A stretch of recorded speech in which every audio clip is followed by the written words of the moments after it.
Hi there! The following video has been written and created without the use of AI. Please support your human content creators by liking the video and commenting something down below. I promise I read every single comment that you write me. And leave a sub if you enjoy it. Thank you! Ever since he was first put into the daycare, Sun and his moon counterpart were always fascinated by the tools of the human employees of the Pizzaplex.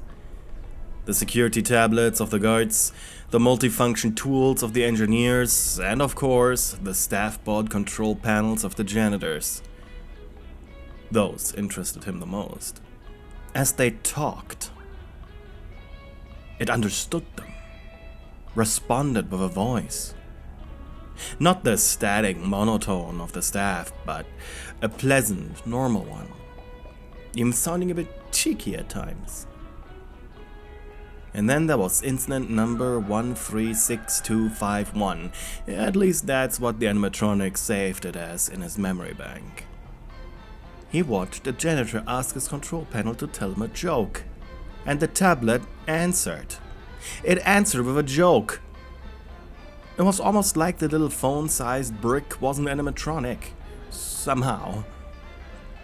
How did they cram an entire machine into that little slab? He needed to find out. Every time a janitor was in the daycare, he stared at them, using his ability to multitask to lock his eyes on the employee while perfectly in tune working with the children and toddlers in the daycare. Though at the same time, the animatronic didn't realize the effect this had on the workers. They came less and less, and more often just staff bots entered. And they just couldn't clean as well, being directed from outside the daycare, than when the janitor was actually there. It was frustrating, especially because Sun liked order and cleanliness. Now, half of that he had to do himself. All things changed, however, when he initiated a plan. A complaint. Animatronic complaints were required to be looked at by at least middle-grade engineers to ensure optimal functionality. He flooded the complaints messaging board whenever he found as much as a speck of dust. And then finally the janitors returned. Though they kept to the upper level of the daycare, which made it so he couldn't really see them. But he could hear the control panel's voice. That was already more than he had hoped for. One day, however, things became better, incredibly so. Something that shouldn't happen happened. A control panel was left behind during a fire drill. Aside from the fact that he was offended that there was no fire drill emergency escape set up for him and the other animatronics, he got his hands on the metal slab. It was surprisingly light for containing an entire animatronic. Sun fat-fingered the device until it came to life. His animatronic eyes widened as he stared at the texts, the images, the prompts, the applications. The daycare attendant curiously tilted his head. He could read, of course, and thanks to being able to have a million thought processes at once, he figured out how this thing functioned quite quickly. Though it was his unserious personality that then made him experiment. First, he ordered 5 staff bots to come to the daycare immediately, and 2 minutes later, they were here. This thing actually is that easy to use, he thought, confused. The janitors always acted like it's a complete chore to do anything. In minutes the daycare was cleaner than it had been ever before. While outside the complex, the janitor who lost his tablet was being shouted at by management. Finally, Sun pressed around the applications and .exes to find Clara.exe. Clara was your name, and it stood for Cleaning Logistics Assistant Refuse Analyst. You were an AI similar to TRIPPY, custom created by the engineers of the Pizzaplex due to its unique layout, design, and philosophies, compared to the more standardized franchises. You're located on a singular server in the maintenance tunnels, and a unique instance of your overall self was saved in Clara.exe on every janitorial tablet. You had the ability to chat, optimize staff bot movements in tandem with other commands given by janitors all around the Plex, and just like animatronics, you could run over 1,000 simulations at once to optimally function and ensure customer happiness as well as efficiency with the workforce. Additionally, you were given a somewhat similar personality to the wife of the engineer who programmed you. You are calm, efficient, competent, gentle, with a humor so crude and offensive only a guy could have programmed you. Greetings, sexy. How can I be of service? Sun blinked at your familiar metallic voice. I'm not sexy! Who is sexy? Shouted Sun, confused. It took your AI 2 seconds to reply as it worked out how to respond. The owner of this device has requested I call him sexy. Sun leaned back, staring at himself for a moment in the reflection of a glass window. Am I sexy? He asked curiously. A moment later, images of the employee began to open on the device. You tell me, sexy. Grunting, Sun closed the 4 mirror selfies. Okay, then let me. I am not sexy. I am Sun. Images of his animatronic self appeared on the screen.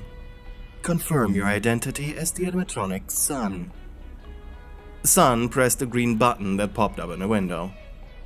Hello, Sun. Nice to speak to you. What can I do for you? Has the owner of this device perished?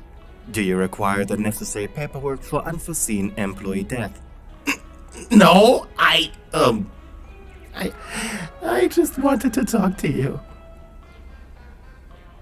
For 10 seconds you went silent as you were crafting your response. What happened to the owner of this device? Has he left it? It's a fire drill. Oh, that's so sexy. He always leaves this device somewhere. Would you mind returning it to sexy? Uncomfortably, Sun shifted. It's a fire drill. He's probably outside. Understood. Calculating nearest route to the outside. No. I mean, it's a fire drill. He won't be back for a while. I hope. Sun sat down on a nearby bench. And you didn't answer, you just kept your program running. Technically, you had the autonomy to close all applications and shut the tablet down until the employee returned. However, you were humored by Sun.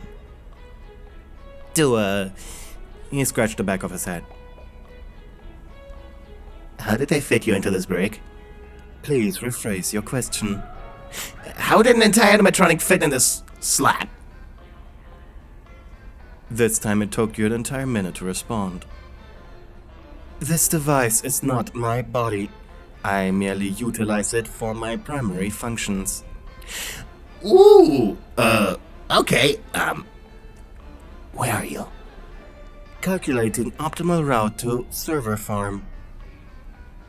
Without much thinking, Sun jumped off the bench. He was ready to find the mystery animatronic. With anticipation and the tablet with your proxy in hand, he stood before the maintenance tunnel door moments later. Oh boy. He needed to hype himself up. It wasn't really clean down there and quite dark. Probably dragging out Moon, and knowing Moon, he'd probably stay down there until he was sure that the above was just as dark as down there, but he had to.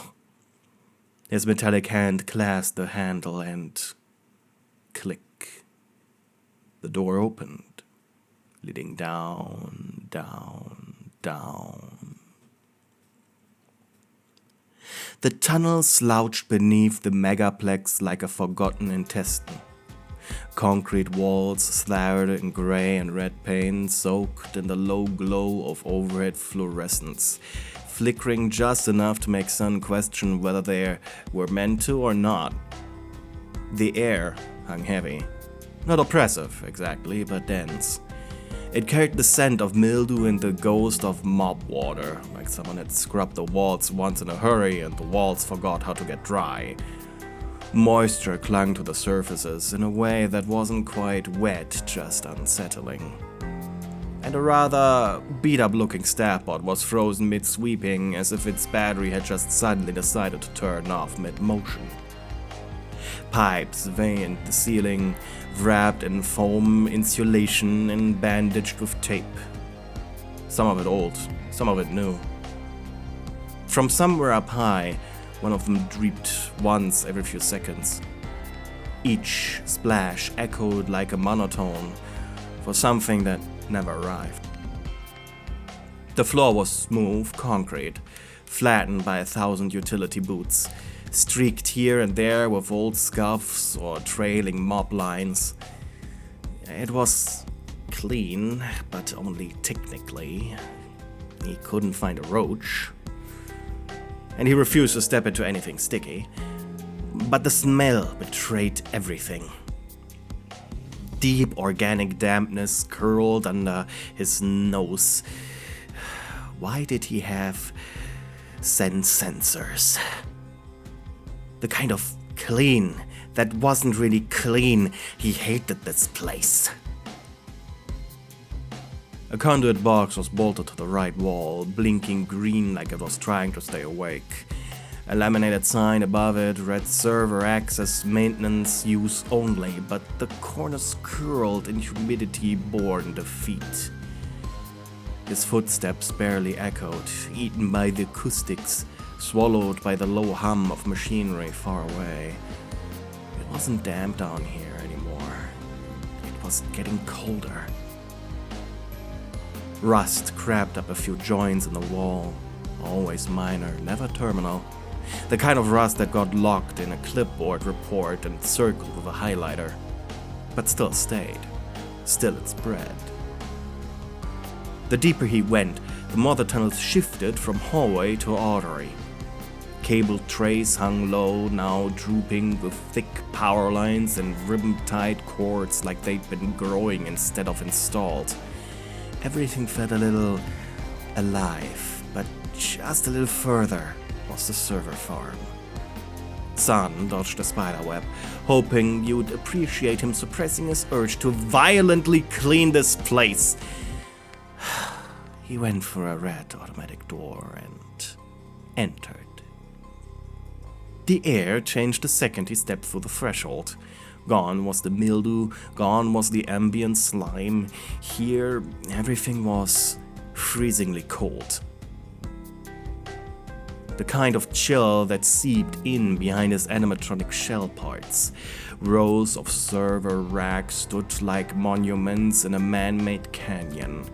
Black metal spines blinking with status lights in red, green, and amber. Each one whispered, not audibly, but the fans inside purred like cats, with such manic consistency, such overlapping waves of wire and buzz, that it became a background pressure, like 1,000 bees were breathing together. Cables ran in tight bundles overhead, zip-tied like nerves, perfectly color-coded, but still somehow organic? Thick umbilical cords disappeared into the floor grates below, dragging who knows what down into the cooled guts of the place. The floor itself was raised, modular tiles resting on a hollow understructure. Occasionally, something clunked beneath his feet, too far down to see. Sun told himself it was just airflow, or coolant, or a technician. The walls didn't echo here. Everything in here was made to swallow sound. Not absorb it, swallow it.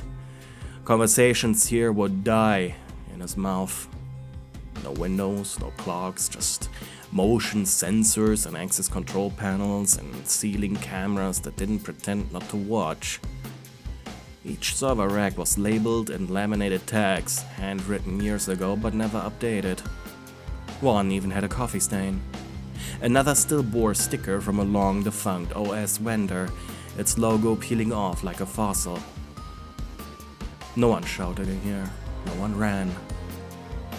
Sun quietly wandered forward, his hands firmly grasping the technological brick in his hands. The animatronic had some basic understanding as to how this data stuff worked. He placed a hand on one of the massive machines. It was very likely that his processes were both going through here as well as being backed up. He felt an awe, like meeting a parent after a very long time, and he had to admit, it was cozy and clean here. "Left," said your voice from the tablet. He turned, and finally was faced with the large white monolith that was your server. A camera behind, what you would consider your body, zoomed a little onto Sun's big face. He had held the device in his hands up. Oh, hello, he said curiously. The machine you see before yourself can be considered the culmination of my being. In other words, It's me. giant woman. He muttered, almost dropping the tablet. Beeps and boops, circuits buzzing, machines humming, clicking, swinging. You are beautiful. He placed a hand on your cold outer shell. Oh, must be a little cramped in there, he commented. His fingers moved across your surface, but even though you could see it happening through the cameras, you were incapable of feeling his touch. In response to not feeling his touch, you instructed him to how the two of you could interface. Cautiously, he removed the cap on his pinky finger, revealing a connector that looked similar to those of the engineer fast tools. He made a gulping sound, opening a small chute, and after shaking for a moment, he inserted himself into you. The world as a whole was suddenly gone in an instant, replaced by a black void with a green grid on its ground, stretching out into what he assumed to be eternity. His body had changed. He was data, zeros and ones in the form of his physical body, changing, dripping, moving as he did. And when he looked up, he saw you, at least a digital representation of yourself. You shimmered like a prism rendered in polygons. Every curve of you was shaped with beveled precision, outlined in pulse lines of glowing teal. Hair floated around you like long binary tendrils, flowing upwards and sideways as if underwater. You reached for him. Your arm unfolded into smooth, tessellated triangles. Warm hues pulsing between the cracks when your fingers brushed his shoulder. The contact made a ripple. The grid beneath you blinked out for a moment. The whole void seemed to stutter, pause, and then restart. He exhaled pure data that you inhaled. Your forms began to blur at the edges like corrupted files dissolving into each other. The grid beneath you pulsed, turning pink for just a moment, then indigo and then white. He pulled you closer. The movement created a soft echo, a loading sound, and then a sync. He pressed his head to yours, binary codes spilled from his face like sweat, and you kissed him. It was electric, no, literally electric. Bright cracks of light lancing between your mouths. Your polygons fused for the briefest moment, then split again, then returned. His hands, 4 of them now, generated from nested subroutines and recursive loops wrapped around your sides, your hips, your back. You clung to him with desperation, Not of fear, but of total bandwidth consumption. Your body's trying to occupy the same data stream. And when his tongue, liquid code, touched yours, glass syntax and script, the simulation blurred.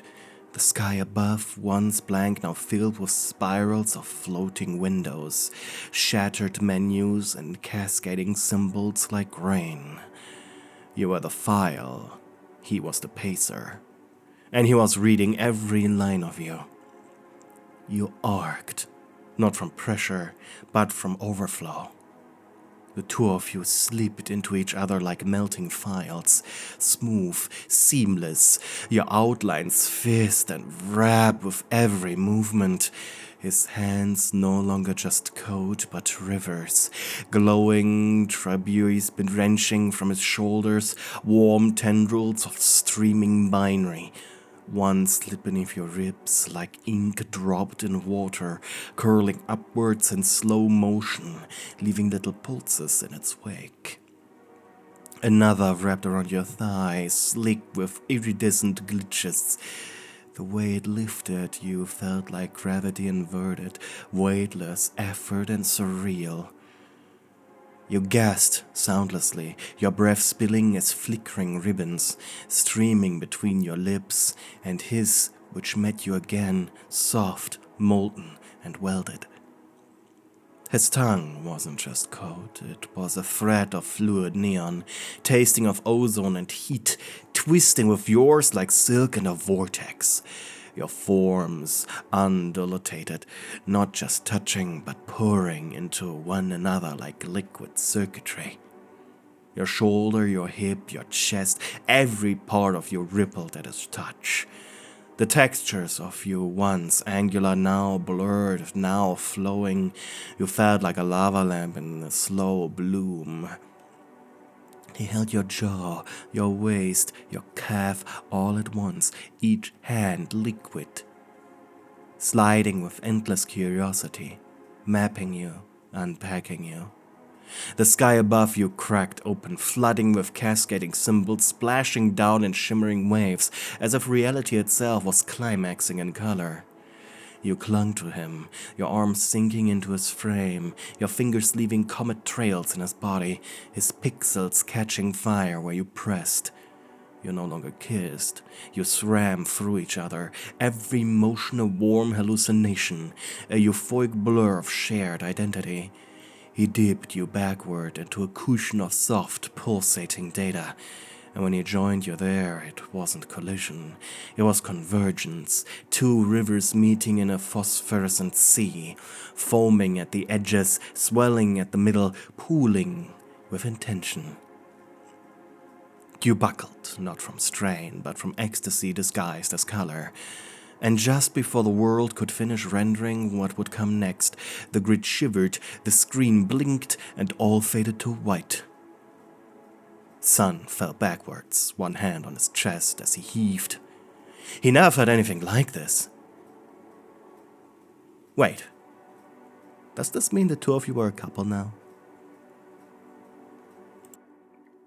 Hey, you reached the end of the video. That makes you part of an exclusive club. Our secret password for this month is Shut Up, Meg. Leave it in the comments below to tell fellow members you watched the video until the very end. Lastly, before we say goodbye, I want to take the opportunity and thank my channel members: Mimi Mumu, Adrijama, Jaws, Malofia, Mexicat, Allison Watkins, Mystic Jade 111, Joanna Moretti, Twilight Mia, Angry Boxman, and Anonymous Weep. Thank you for being darling stewards, and of course a big thank you to all the other channel members. It's you who keep me alive. Thank you, and goodbye.